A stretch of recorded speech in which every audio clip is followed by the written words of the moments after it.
Para a nossa mensagem desta noite, quero que vocês abram comigo no capítulo 21 de Lucas. O capítulo 21 de Lucas é o terceiro livro do Novo Testamento. E começando no versículo 7. E perguntaram-lhe dizendo: Mestre, mas quando serão estas coisas? E que sinal haverá quando estas coisas estiverem para acontecer? E ele disse: Acautelai-vos, para que não sejais enganados, porque muitos virão em meu nome, dizendo: Eu sou o Cristo, e o tempo está próximo. Não vades, pois, após eles. Mas quando ouvirdes de guerras e tumultos, não vos assusteis. Porque é necessário que isso aconteça primeiro, mas o fim não será logo. Então disse-lhes: Levantar-se-á nação contra nação, e reino contra reino, e haverá grandes terremotos em vários lugares, e fomes e pestes. Haverá também coisas espantosas e grandes sinais do céu. Mas antes de todas estas coisas, lançarão as mãos sobre vós, e vos perseguirão, entregando-vos às sinagogas e às prisões, conduzindo-vos à presença de reis e governadores, por causa do meu nome. Os discípulos haviam perguntado: Quando será o fim do mundo? Qual será o sinal da tua vinda? Eles acreditavam que Jesus Cristo viria novamente e que haveria o fim de uma era, não o fim da terra, nem o fim do mundo como pensamos, mas do cosmos, o sistema mundial dominado pelo mal. Então, há um versículo peculiar, um dos menores da Bíblia, lá em Lucas 17:32, começando no versículo 28. Ele diz: Da mesma forma que foi nos dias de Ló, comiam, bebiam, compravam, vendiam, plantavam, edificavam. Mas no mesmo dia em que Ló saiu de Sodoma, choveu fogo e enxofre do céu e destruiu a todos. Assim será no dia em que o Filho do Homem se manifestar. Naquele dia, quem estiver no eirado, tendo seus bens em casa, não desça para os levar, e quem estiver no campo, não volte atrás. Lembrai-vos da mulher de Ló. Esse é o meu texto para esta noite. Lembrai-vos da mulher de Ló. Agora, por que Jesus diria algo assim? Que coisa estranha para ele dizer: Lembrai-vos da mulher de Ló. E então, em 2 Pedro, no 3º capítulo, a Escritura diz: O dia do Senhor virá como um ladrão de noite, no qual os céus passarão com grande estrondo, e os elementos ardendo se desfarão. E a terra e as obras que nela há se queimarão. E você pode perguntar: Billy, você acha que essas coisas vão acontecer? Bem, vamos voltar e estudar o porquê de Jesus ter dito: Lembrai-vos da mulher de Ló. Tudo começou com Abraão. Abraão foi chamado por Deus. Ele era amigo de Deus. Ele foi um grande homem de Deus. Ele era um grande homem de fé. E quando Deus lhe disse certa vez para levar seu único filho Isaque e oferecê-lo no Monte Moriá como sacrifício, Abraão obedeceu. Ele estava prestes a sacrificá-lo quando Deus parou sua mão no ar, no momento em que a faca estava prestes a descer. Deus o estava testando para ver o quanto Abraão realmente amava e obedecia a ele. Abraão viajou por todo o Oriente Médio. Começou em Ur, próximo de onde, atualmente, ocorreu a guerra entre o Iraque e o Irã. Depois foi para Harã com seu pai, Terá, seguiu para Canaã, desceu ao Egito, retornou a Betel e continuou indo e vindo por todo o Oriente Médio. Ele se tornou muito rico, possuindo grandes rebanhos de gado e ovelhas. Abraão tinha consigo seu sobrinho Ló, e sua esposa se chamava Sara. Mas há um perigo nos bens e na prosperidade. Abraão se tornou rico, e a prosperidade frequentemente traz pobreza espiritual. Abraão cometeu alguns pecados diante do Senhor, mas corrigiu suas falhas, confessou seus erros, e Deus o perdoou. A Escritura diz em Eclesiastes 6, há um homem a quem Deus deu riquezas, bens e honra, e nada falta à sua alma. E Jesus disse: é mais fácil um camelo passar pelo fundo de uma agulha do que um rico entrar no reino dos céus. Agora, quem são os ricos? As pessoas que vivem na Europa, na América, no Reino Unido, na Irlanda ou nessa parte do mundo são consideradas ricas, se comparadas com os padrões de muitos outros países.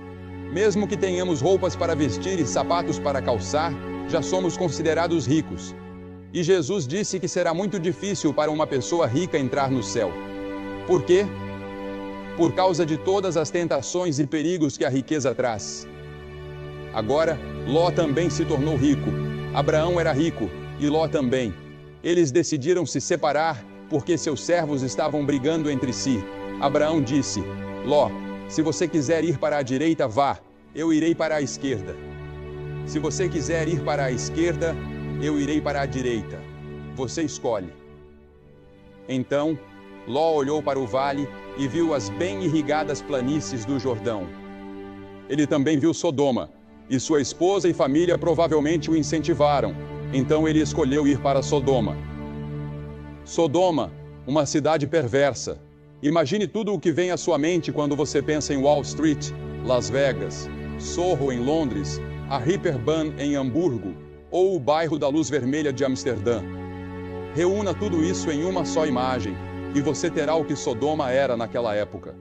Ezequiel, o profeta, certa vez disse: Eis que esta foi a iniquidade de Sodoma, o orgulho. Sodoma era muito orgulhosa. Eles excluíram Deus. Estavam orgulhosos de si mesmos e das coisas que haviam feito. E então, diz o texto, estavam cheios de pão e com abundância de ociosidade, tanto ela como suas filhas.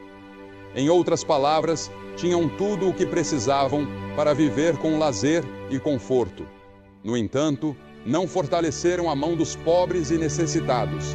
Ignoraram os pobres, os necessitados e os oprimidos do mundo. Muitas vezes, nós também ignoramos os necessitados.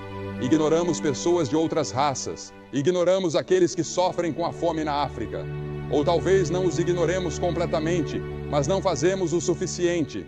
Não tanto quanto poderíamos fazer. E Deus vai nos responsabilizar por isso. Eles eram altivos e cometeram abominações diante de Deus. Em outras palavras, eram orgulhosos, soberbos, ricos. Tinham tudo, mas negligenciaram os pobres e os oprimidos do mundo. E Deus disse: o julgamento virá. Em Lucas 17, como lemos, como aconteceu nos dias de Ló, comiam, bebiam, compravam, vendiam, plantavam e edificavam. Mas no dia em que Ló saiu de Sodoma, choveu do céu fogo e enxofre, e destruiu a todos. Assim será no dia em que o Filho do Homem se manifestar. Ouçam isso, assim será. Será como nos dias de Noé, como nos dias de Sodoma. Assim também serão os dias que antecederão a volta de Cristo. Sim, eu acredito que a Bíblia ensina, em mais de 300 lugares no Novo Testamento, que Jesus Cristo voltará. Essa é a esperança que pulsa no coração de todo verdadeiro crente. Cristo ressuscitou dentre os mortos. Ele está vivo. Ele está à direita de Deus Pai, e Ele voltará.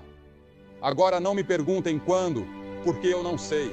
Ele disse aos discípulos: não tentem adivinhar o dia ou a hora. Não especulem. Nós não sabemos, mas Ele nos deixou certos sinais. E ao que parece, esses sinais estão se alinhando, talvez pela primeira vez na história, desde que Ele os mencionou. Todos os sinais parecem estar presentes, indicando que a vinda do Senhor está próxima. Não sabemos com certeza, mas parece que sim. Porque uma das coisas que ele disse foi que o Oriente Médio estaria em turbulência. Ele falou sobre pestilências. Vejam tudo o que está acontecendo com as pestilências. Ele disse que o mundo inteiro estaria em tumulto. Observem o terrorismo no mundo, os enormes investimentos em armas e exércitos ao redor do globo. Todas essas coisas, ele disse, são sinais de que a vinda do Senhor está próxima. Porque veja, o mundo se destruiria se Deus não interviesse. Mas acredito que a Bíblia ensina que Deus tem outros planos para a humanidade. Eu acredito que Cristo voltará e que o reino de Deus triunfará. E aqueles de nós que conhecem a Cristo e têm o reino de Deus dentro de si, reinaremos com Cristo. Estou ansioso por aquele dia em que Ele voltará. Ele disse: 2 estarão numa cama, um será levado e o outro será deixado. 2 podem estar voando em um avião, um será levado e o outro deixado.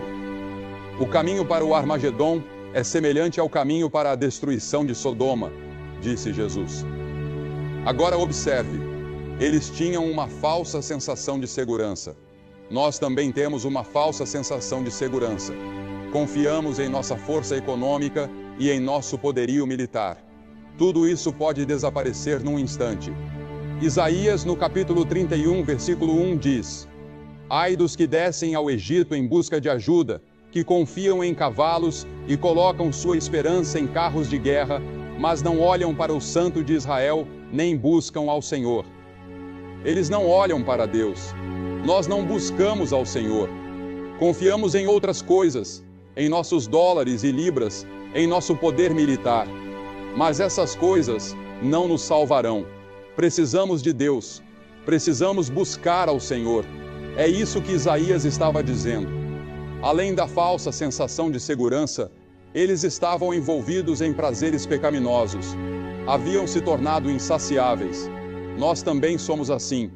E a Bíblia adverte: o triunfo dos ímpios é curto, e a alegria do hipócrita dura apenas um momento. É apenas um momento no tempo. A Bíblia diz em Provérbios 14: há caminho que parece certo ao homem, mas no final conduz à morte. Parece certo seguir por esse caminho, mas o fim é a morte. Deus diz: até mesmo no riso, o coração sente dor, e a alegria pode terminar em tristeza. Mesmo quando você ri, às vezes não sente tristeza? E quando você lê os jornais ou assiste ao noticiário, com todos os assassinatos e atrocidades que estão acontecendo, você se pergunta: como isso pode estar acontecendo? A Escritura diz que o povo de Sodoma estava ocupado demais para Deus. Estavam ocupados demais ganhando a vida e desfrutando seus prazeres para dedicar algum tempo a Deus. E assim somos nós.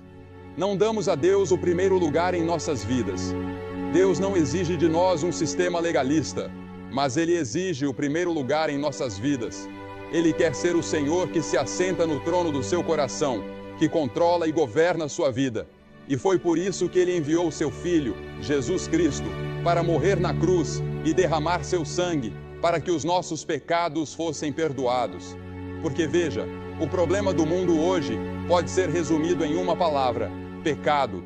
E a Bíblia diz: todos pecaram e estão destituídos da glória de Deus. Somos todos pecadores. Nascemos no pecado. Somos pecadores por escolha e pecadores por prática. E esse pecado nos separa de Deus, de modo que não temos um senso de realização. Não conhecemos o propósito e o significado de nossas vidas. Você pode buscar prazeres e diversões, mas eles não satisfazem. Algo lá no fundo clama por algo mais. Esses prazeres não resolvem o problema do seu lar. Não resolvem o problema do desemprego. Algo está fora de equilíbrio. Algo está errado. Eles também eram culpados de idolatria. Idolatria. Esse é o pecado que Deus mais odeia. É também o pecado do mundo ocidental hoje. Na verdade, é o pecado do mundo inteiro. Romanos 1:25 diz: trocaram a verdade de Deus pela mentira, e adoraram e serviram coisas criadas em lugar do Criador. Qualquer coisa em sua vida que ocupe o lugar de Deus, torna-se o seu Deus. Qualquer coisa que domine seus pensamentos e tome mais do seu tempo do que o Deus vivo, torna-se o seu Deus. Além disso, eles também eram culpados de perversão sexual. Uma das últimas direções que uma nação toma antes do julgamento costuma ser essa. Geralmente encontrada em sociedades abastadas. Não relações sexuais normais, mas perversões de vários tipos. Tentativas de encontrar novas maneiras de obter prazer através do sexo. Isso se torna uma ocupação em tempo integral para muitas pessoas. Basta ir a uma banca de revistas hoje e você verá uma infinidade de publicações dedicadas a isso, tentando encontrar algum novo ângulo, alguma nova abordagem. Agora, no meio de tudo isso, em Sodoma, vivia Ló. Ele havia escolhido Sodoma como seu lar, e as Escrituras dizem que ele era infeliz e estava atormentado. O problema de Ló era que ele tinha um pé no reino de Deus e o outro pé num mundo pecaminoso. Ele estava preso entre os dois. Ele não era feliz no mundo pecaminoso. e também não era feliz no reino de Deus. E muitos de vocês são assim. Vocês frequentam a igreja, são membros de uma igreja, acreditam em Deus com a cabeça. Às vezes leem a Bíblia e têm uma aparência religiosa. Mas lá no fundo, sabem que seus corações pertencem ao mundo, ao cosmos, a este sistema mundano dominado pelo mal. Muitos de vocês têm uma herança cristã. Seus pais eram cristãos. Vocês aprenderam sobre a Bíblia na escola. Mas agora, vocês são homens ou mulheres do mundo, ou jovens, mas nunca se sentem plenamente satisfeitos com seu relacionamento com Deus. Algo está errado, algo está faltando, algo está perdido. Vocês sabem o que é. Talvez nunca tenham nascido de novo. Talvez nunca tenham realmente recebido Cristo de forma total e completa como seu Senhor e Salvador. E nesta noite, nesta última noite dessa grande missão, esta é a sua noite de fazer esse compromisso. Nós temos esperança em Cristo. Nós temos algo a oferecer às pessoas. Um novo dia, um novo reino, um novo mundo. Um novo mundo está para nascer. Um novo céu e uma nova terra. E nós faremos parte disso porque estamos no seu reino. Jeremias chorou por Jerusalém porque viu que o julgamento estava chegando e ele foi chamado de o profeta chorão. Jesus chorou por Jerusalém 700 anos depois e disse: Jerusalém, Jerusalém, quantas vezes quis eu ajuntar teus filhos, como a galinha ajunta os seus pintinhos debaixo das asas, e não quisestes. Agora o julgamento está vindo sobre ti. Deus avisou Sodoma. Ele enviou 2 mensageiros para alertá-los, mas a esposa de Ló não acreditou. Ló acreditou. Os mensageiros alertaram. A esposa de Ló foi avisada: não olhe para trás. Mas ela não creu. Ela olhou para trás e se transformou numa estátua de sal, exatamente como tinha sido avisada. A ira de Deus foi derramada sobre Sodoma. A esposa de Ló, assim como Abraão, sabia que isso estava chegando. Abraão orou e disse: Senhor, se encontrares 50 pessoas justas em Sodoma, pouparás a cidade. Deus disse: sim.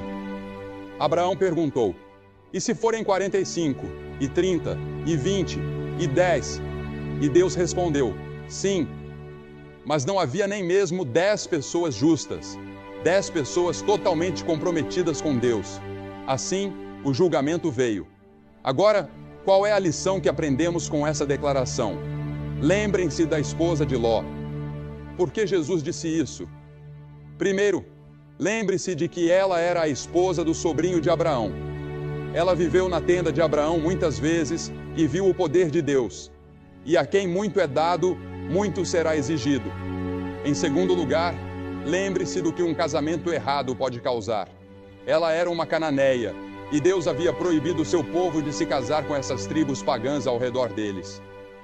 Quantos homens e mulheres já foram destruídos por casar com a pessoa errada, que os influenciou de forma equivocada? Por isso é tão importante buscar a pessoa que Deus tem para você. Em terceiro lugar, acho que Jesus disse isso para que nos lembremos do pecado dela.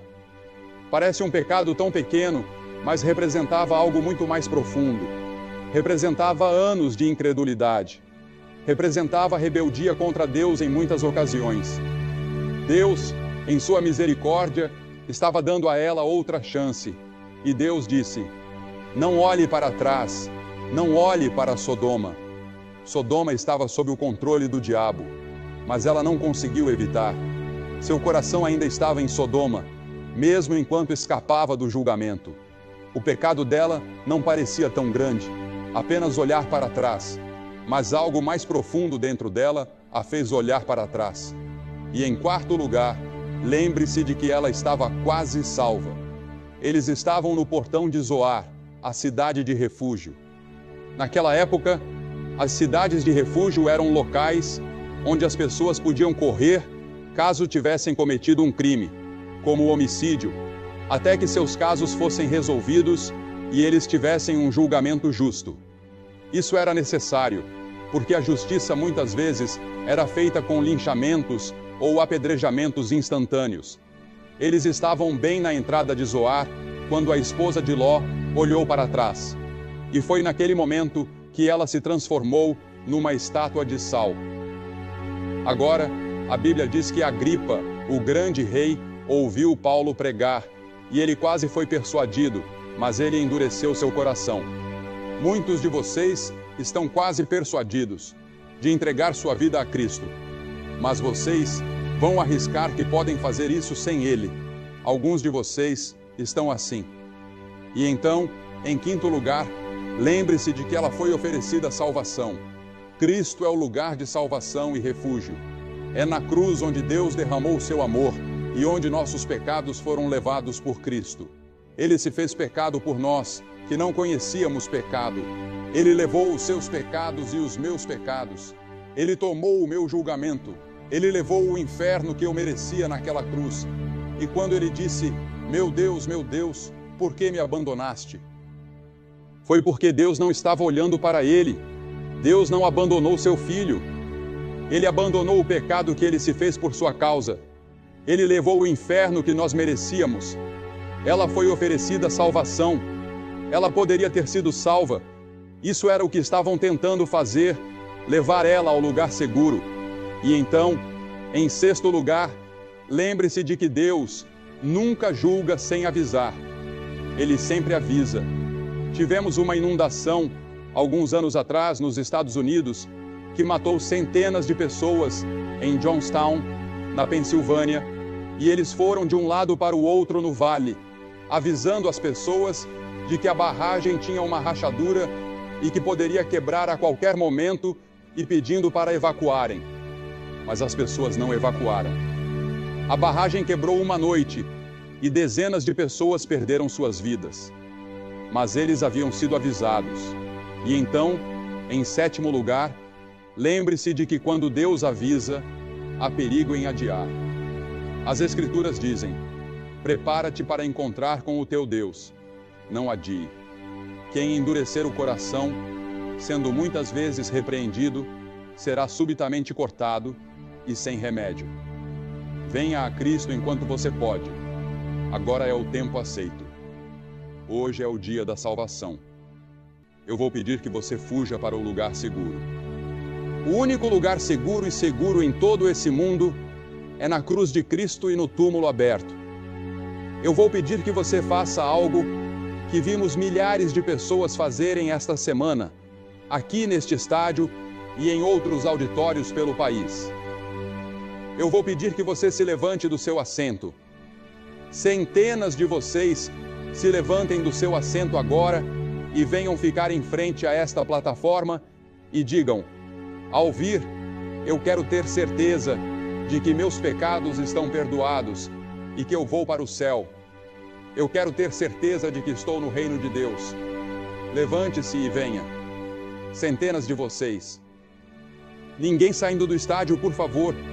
Neste momento santo, enquanto as pessoas já estão vindo aqui em Bramall Lane. Você sabe, na noite em que eu vim a Cristo, eles cantaram 2 músicas e eu vim no último verso da última música. E eu era líder na minha igreja, líder de jovens. E estou feliz que eles esperaram por mim. Nós vamos esperar por você. Deus está falando com você. Há uma voz pequena dentro de você que diz que você deve vir. Você vem. Você que está assistindo em outras partes do mundo, levante-se e muitas pessoas se ajoelham ao lado de seus televisores e fazem seus compromissos. Alguns fazem seu compromisso deitados na cama. Onde quer que você esteja, pode ser em um bar. Recebemos tantas cartas de pessoas que assistem à televisão em um bar e fazem seu compromisso. Ou em um quarto de hotel. Se você estiver nos Estados Unidos ou no Canadá, pegue o telefone e ligue para o número na tela da sua televisão e faça esse tremendo compromisso com Cristo. Não deixe essa noite passar sem fazer o seu compromisso. Nós vamos esperar por você de todos os lugares, há muito tempo. Levante-se e venha. Esta é a maior decisão que você tomará em toda a sua vida.